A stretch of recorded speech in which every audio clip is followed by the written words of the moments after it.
All right, give me the update on this Bermuda. Check this Bermuda out. It is in full growing season. And cutting this thing, I usually cut 3 times a week before I apply the plant growth regulator. And now after a week's cut, there's barely any clippings at all. I can probably go 2 weeks without cutting this thing. And this is like prime growing season. So I'm using a new plant growth regulator. That's the name of it, ANUE, a new, something like that.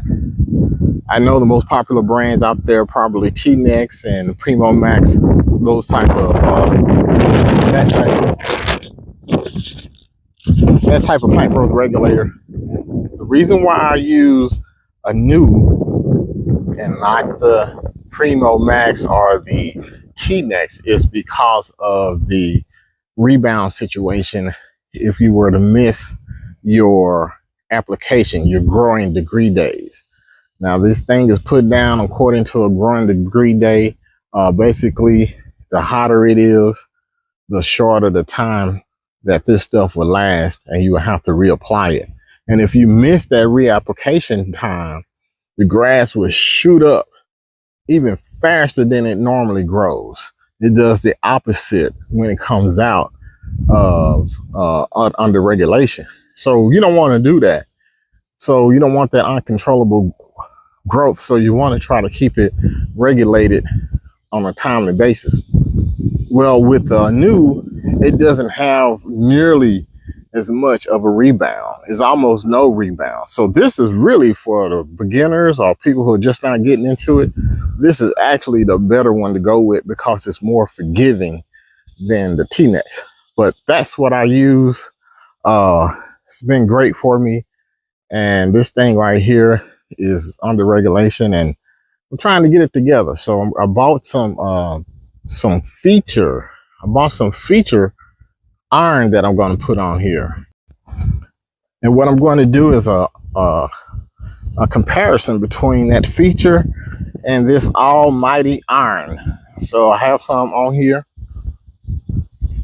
So we're going to use that feature. We're going to put these two battle each other, probably do half the yard in one, half in the other, just to see if there's a difference in green. And this is super cheap.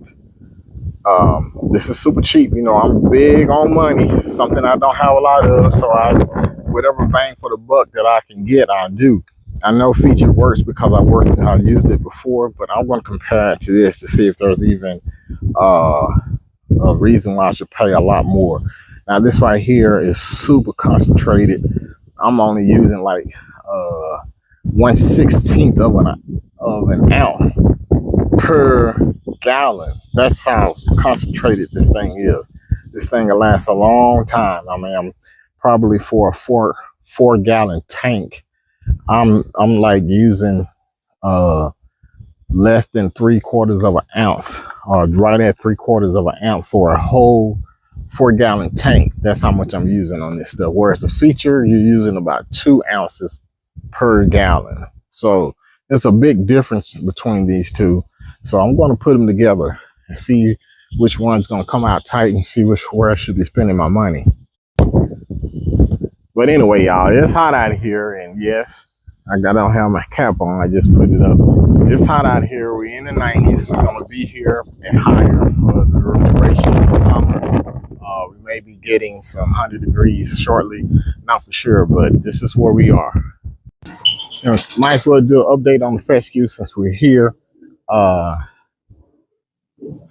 fescue is still here. We got the areas that's looking bare up there. That's the area where I did trying to take the Bermuda out of the fescue, and I used some ornament and tenacity.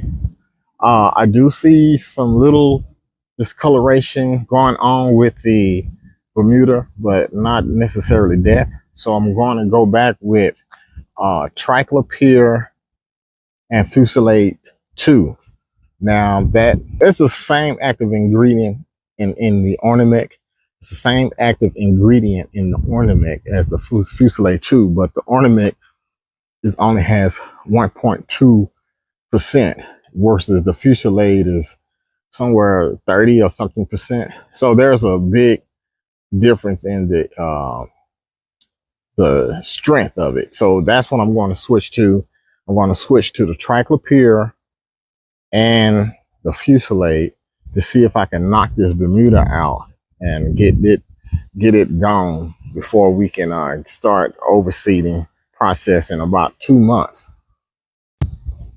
Anyway, that's it. You know, other than this fescue, for the people who haven't been following me, I'm in Texas. I'm growing grass that doesn't supposed to be here, so I found out a nice hack on how to maintain it and keep it here. And this grass here is grass been here for a couple of years here. So now this is going to be my first overseed after this is like the third summer. So it's been through 2 summers already, and this is the third summer that is going through without having any overseed. So this is the third season with no overseed. So I've been able to keep a considerable amount of grass here. As you can see, this is a considerable amount, and that's over there in the sun is the worst of the areas that I have to deal with. So we're going to overseed that and get it to growing. We're gonna pump it and grow it as much as possible starting this fall all the way up until next summer. We want to be pumping it, trying to get the grass up and trying to get this grass up to a decent adult size.